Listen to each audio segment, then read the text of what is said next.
Hello there. Hi, Steve. It's good Hello. to have you back with us.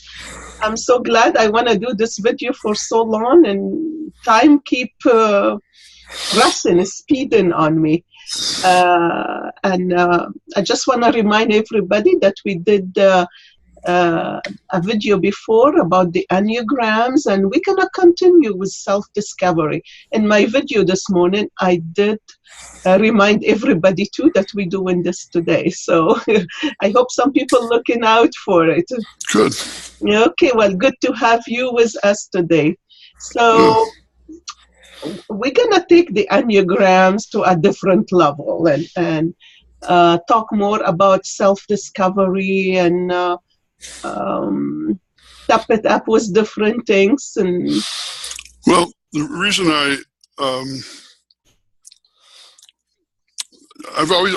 the Enneagram itself has been a tool of self-discovery. That's really what it's about. mm-hmm. You can turn it into a novel party type thing, like astrology or other forms of self-discovery.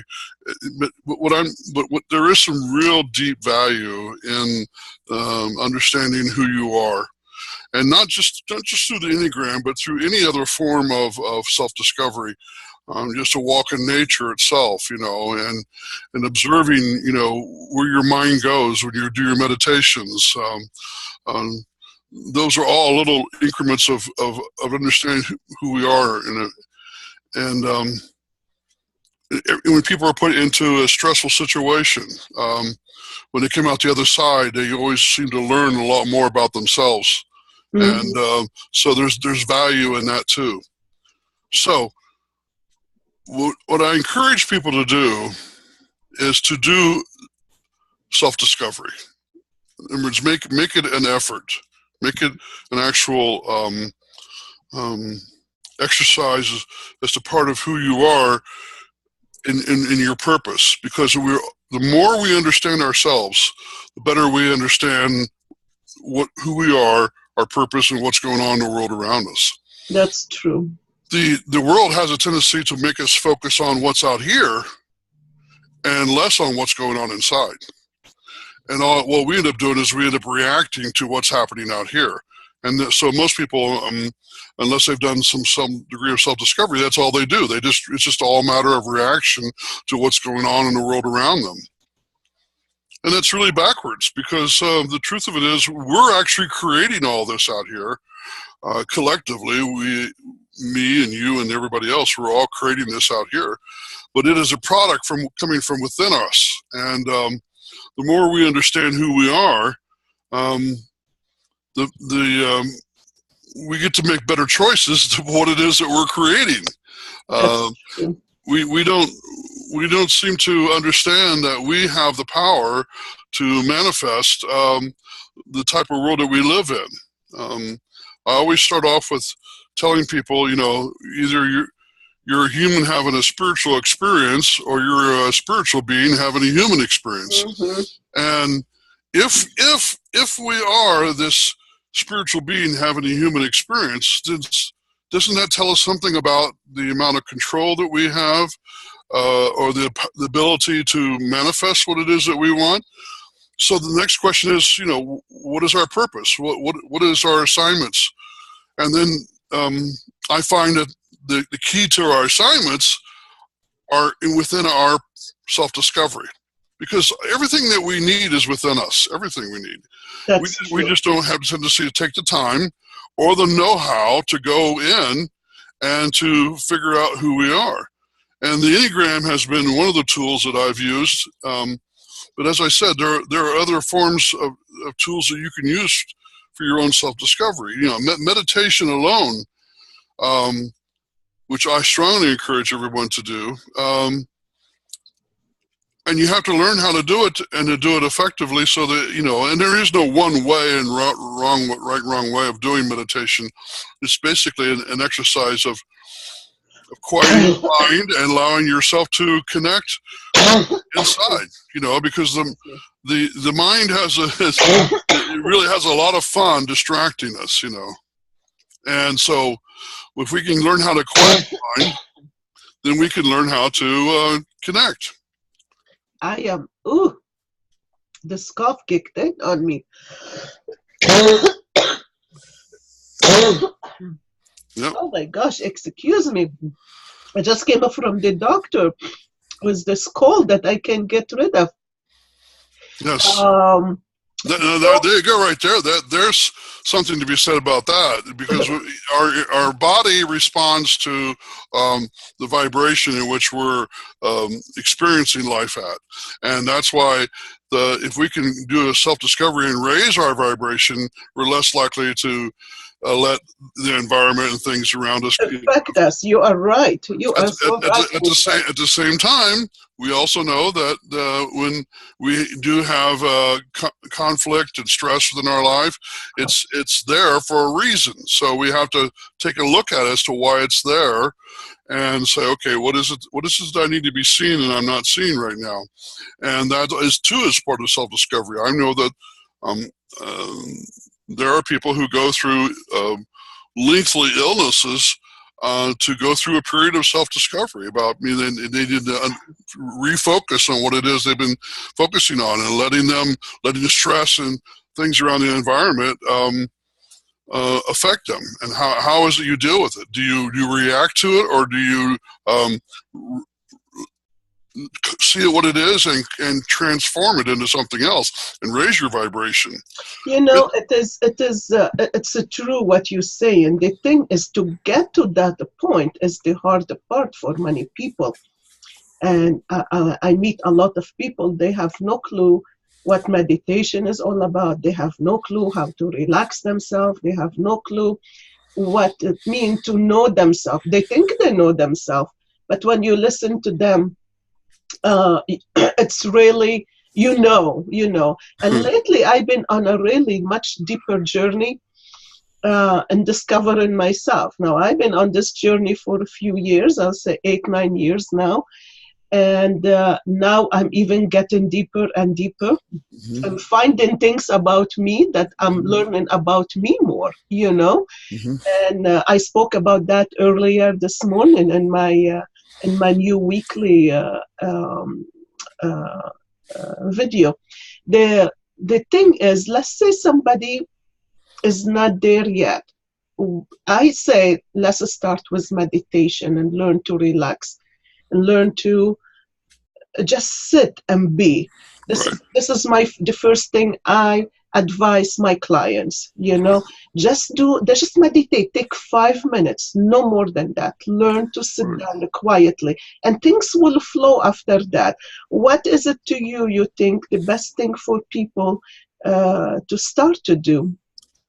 Well, I totally agree with what you just said. The object is just to be able to be disciplined enough to sit and get quiet and to shut out the world around you.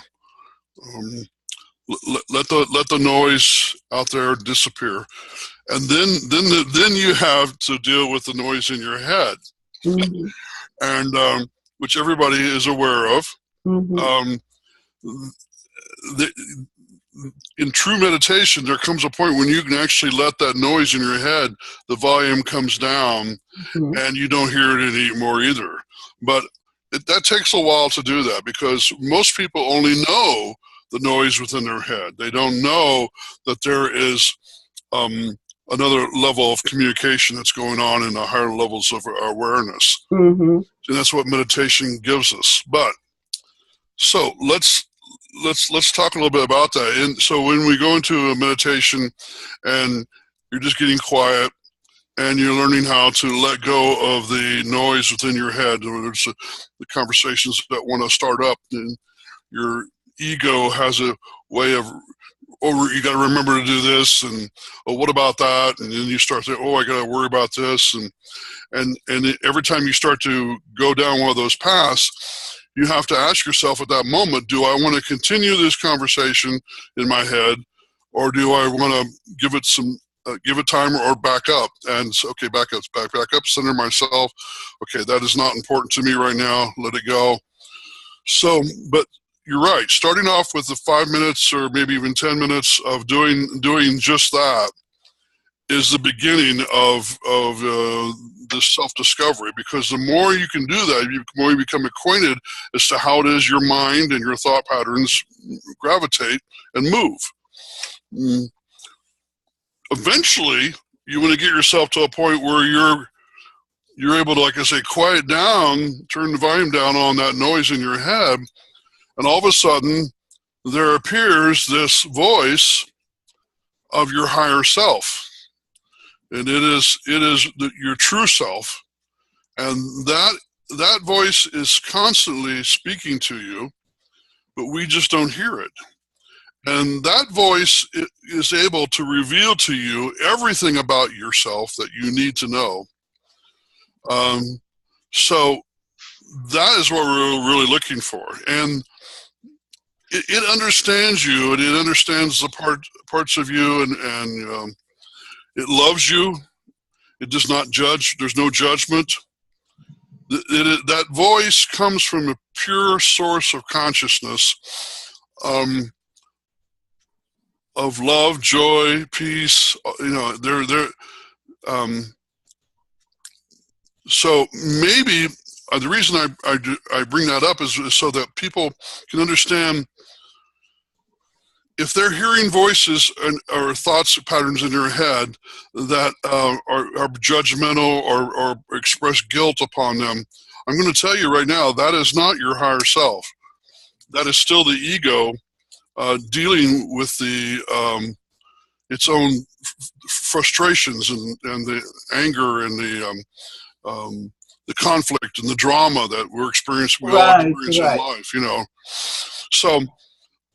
Because I've had people say to me, well, I go to my meditation and I'm hearing this. And I'm going, and then the comment they will make will be that they're angry about something, And I said, well, if you're expressing anger through your thoughts or frustration or unhappiness, it's your ego that's expressing that. It's not your higher self.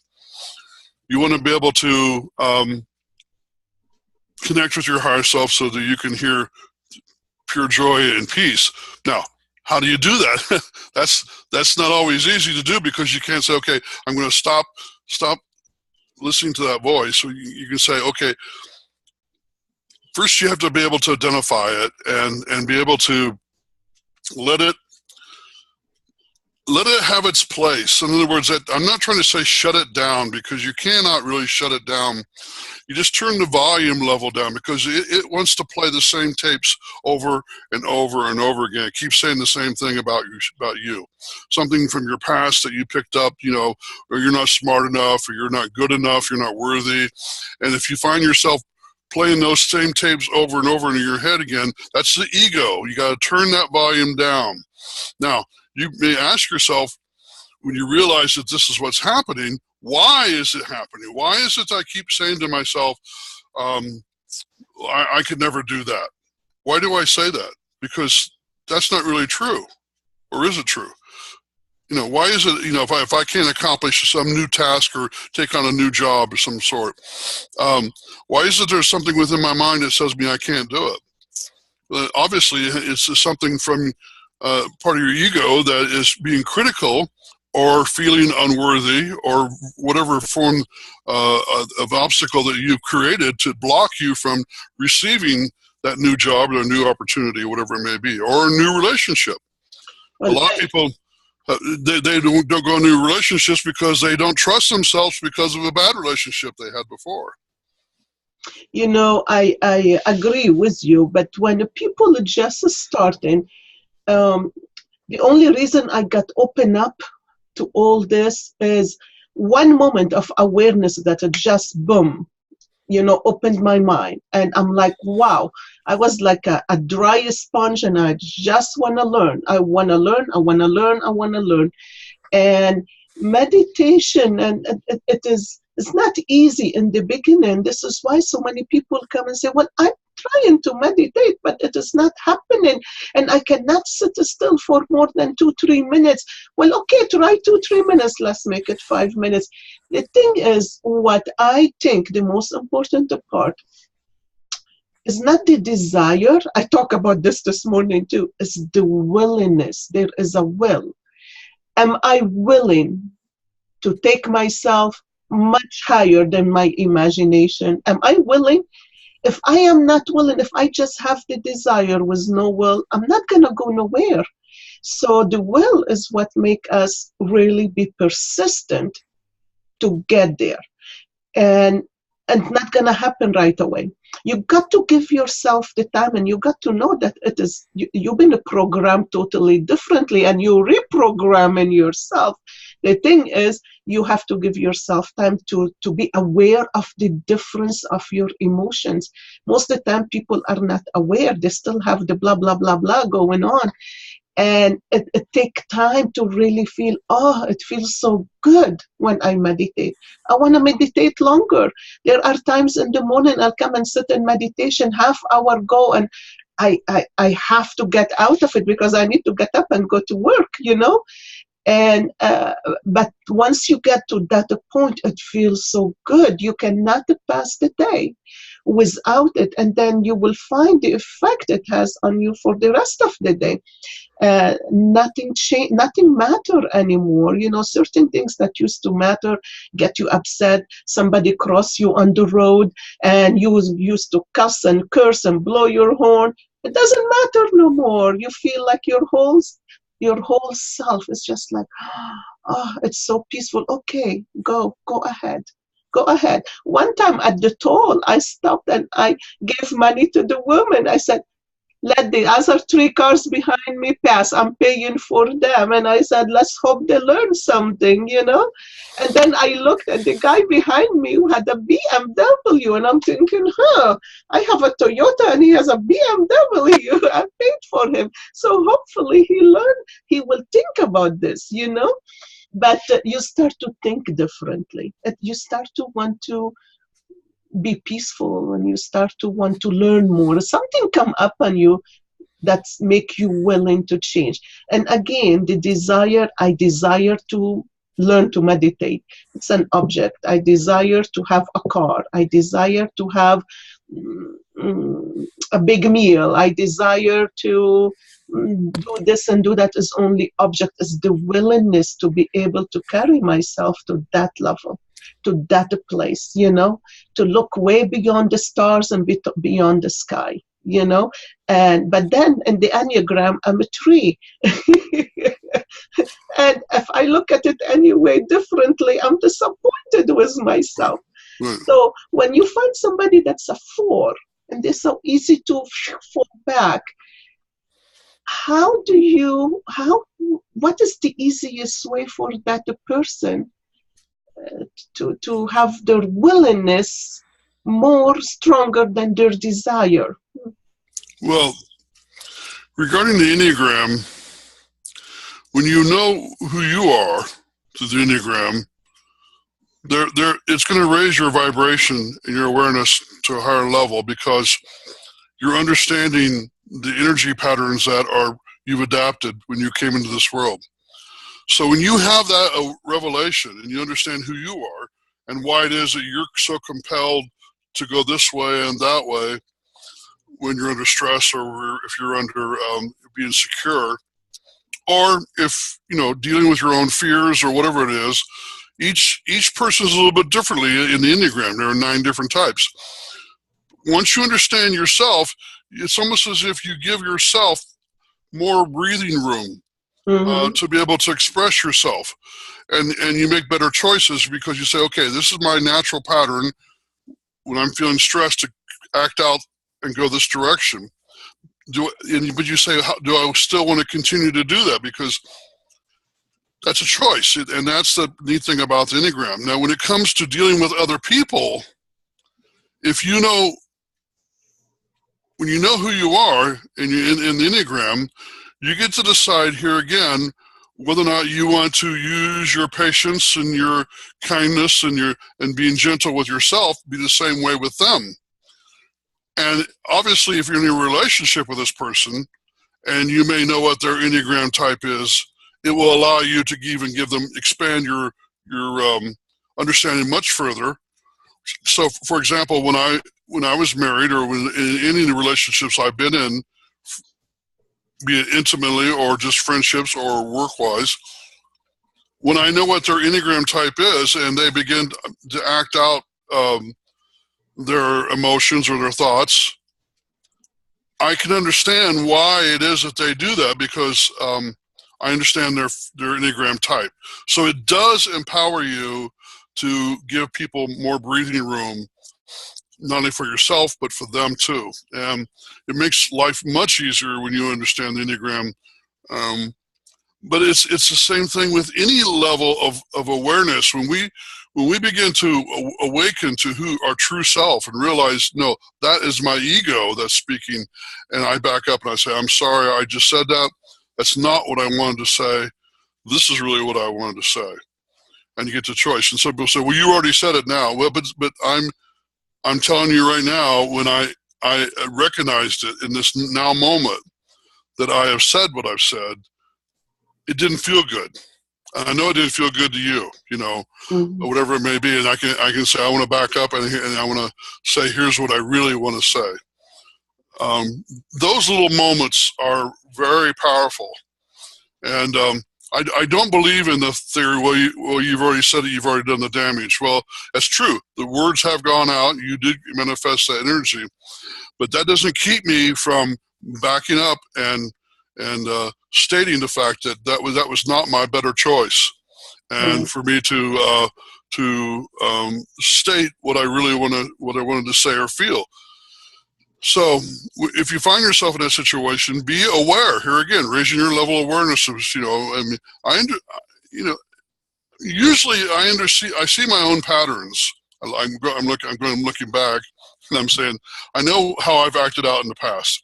And then every once in a while, somebody close to me or someone who knows me well enough will point out something to me about myself and that I didn't see at the moment, and it would take me a while to see that, But when I do, it's better that I step right up to that and embrace that as truth and alter it and change it, because I have the power to do so.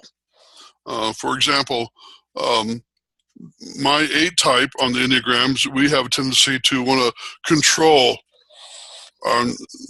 be in control. And so throughout the years in my past, I have had to learn how to say, do I want to be in control?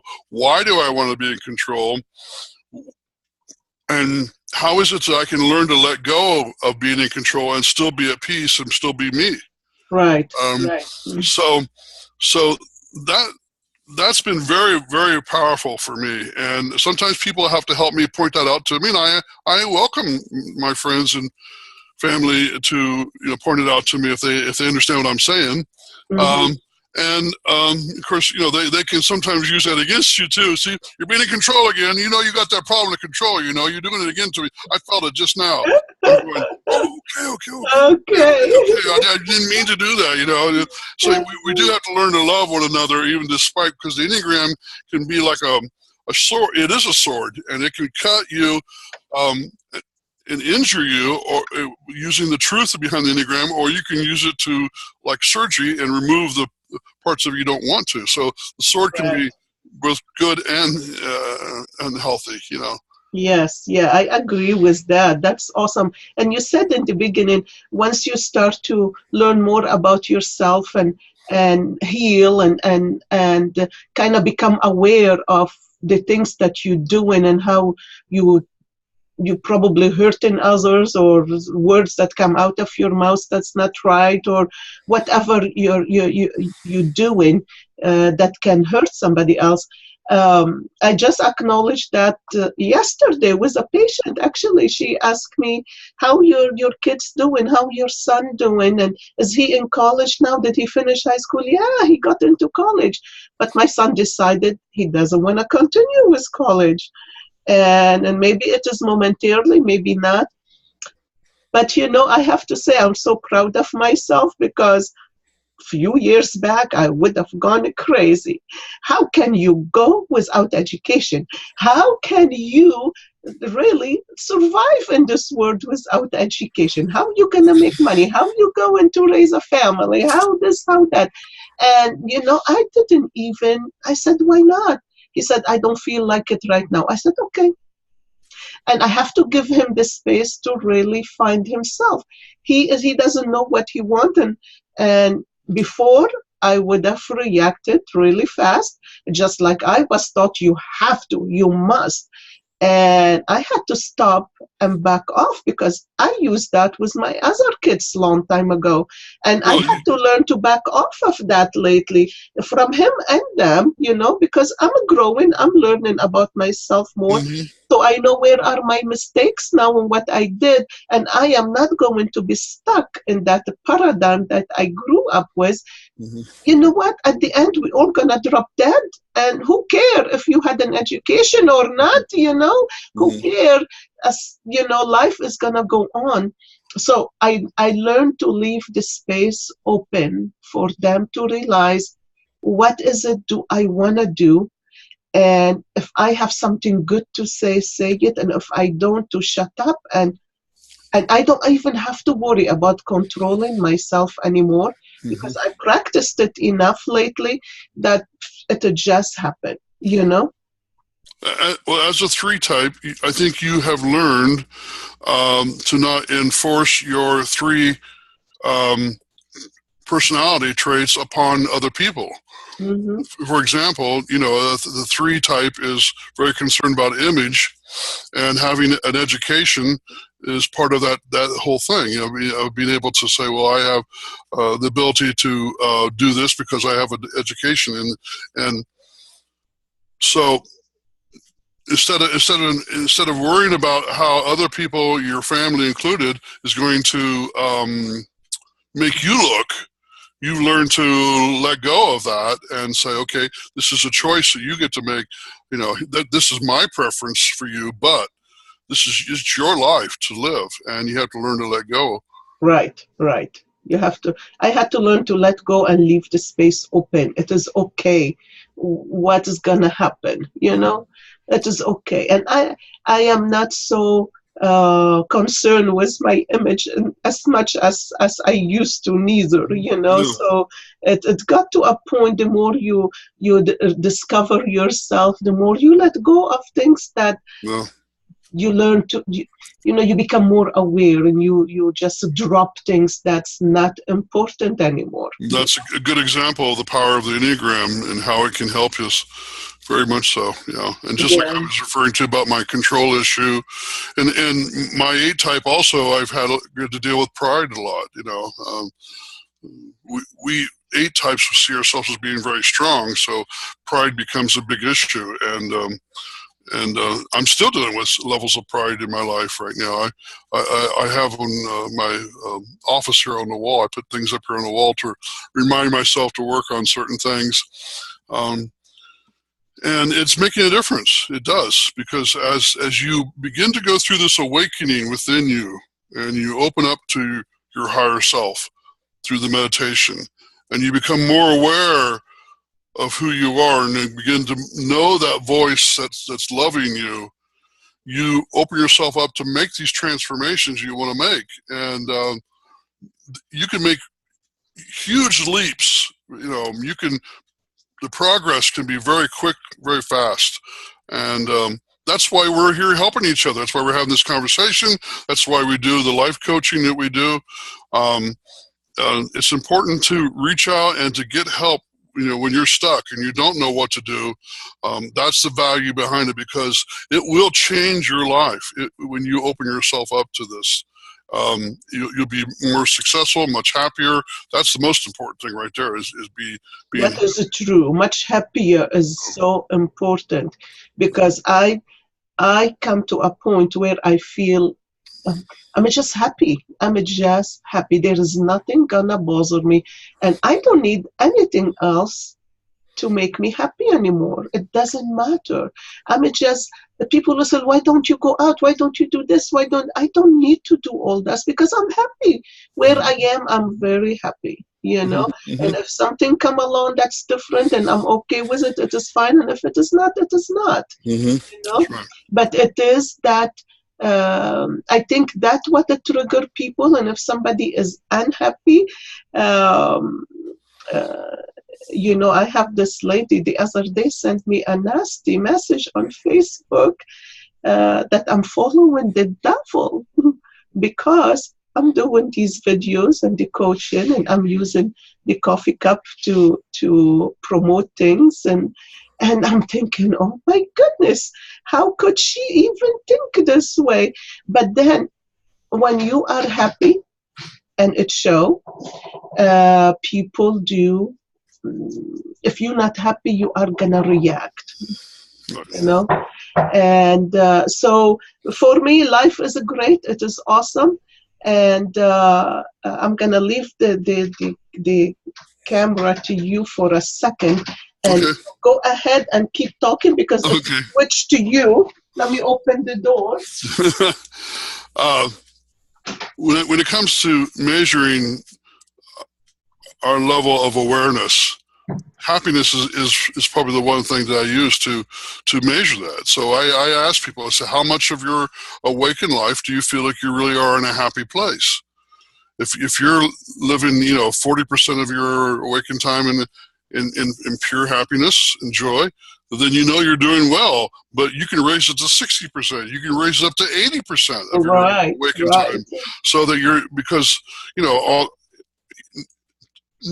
very few of us are going to be living at 100% happiness. And that doesn't mean that you can't be, because there are people who do reach those levels. But it takes a lot of work to be able to, because we still have to live in this matrix, this world That's around us, true. and deal with the aspects of going on. And we still feel discomfort and pain and lack of sleep and indigestion, whatever. Yeah, the physical stuff. Yeah. But it is awesome. Life is beautiful when you reach to a certain point. I don't think we just learn totally at one point and that's it. We don't need to learn no more. We always on this journey of self-discovery. It is always happening for me. And the minute I realize I am done with this, boom, something else happened. It triggers something in me, and I'll get upset and I'll say, uh-oh, why I am upset? That means there is something more I need to work on. And this is where Right. I am right now. Sure. Mm-hmm. Yeah, so this is so if we go in, if somebody doesn't know nothing about self-awareness and they want to start, we start with meditation. What is the second thing you will recommend? What is the book? Can you tell them a little bit about the book if they want to order it? I know it is the Enneagram for Hudson and Russo, right? Oh, that's just one of the books. There are numerous books written on the Enneagram. I don't have any one particular book that I promote. Russo and Hudson have been the two authors that I have enjoyed a lot, especially lately. My original teacher was Helen. Oh my gosh, I forgot her name now. Forgive me.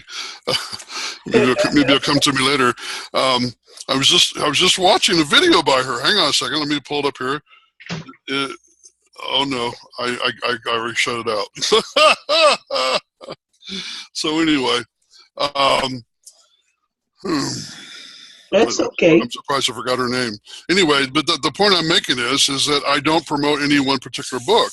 There are numerous resources of finding information about the Enneagram. But here's the thing. What I really want to stress, though, is not a book, not a particular way of teaching. There is no one thing that's going to make the difference. It's other than what's going to be within your heart. And you learning how to open your heart and your mind and understand that whatever truths and things you believe in now, they're only there to help you get to the next place. Right. The toughest thing for me to do was to let go of what I used to believe as the absolute truth. Mm-hmm. And when you learn to let go of what you think is truth and understand that what you believed at that point is only helping you get to the next level. So it really comes down to opening your heart and your mind and being willing to learn and to experience this joy and to experience this love. And then if you need help, like you're implying, then yes, go to people like yourself or myself, and when I first do my coaching sessions, my first session's free, because the reason why is because I want to make sure that we're a perfect match, that the two of us can match with each other, and then I just kind of go from there based upon their needs. So the main thing is to reach out, get out of yourself, get out of this world that you're stuck in, and make it an adventure. To do your own self-discovery, and like I say, and then there are tools like what we've already mentioned here already, a few of them that will help you along the way. So I know, it is awesome.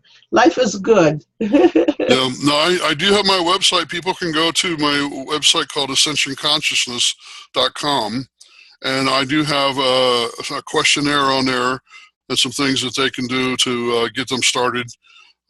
So I think we if they could go to my channel and look up the first video I did with you, and I left. I will leave it again. I'll put it here. So if people want to, they can go ahead and contact you and take the test. I'll put it again on the screen as they watch. Yes. Great. That's great. Thank you, Steve. It's really awesome. It's always easy to have a conversation with you, Great. Me too. I enjoy it. Yes. So I guess I'm going to end it right here, and we'll say goodbye for now. And blessing. And you have a great Namaste. You too. And I'll see you sometime soon. All right. Talk, okay? You take care. Bye-bye.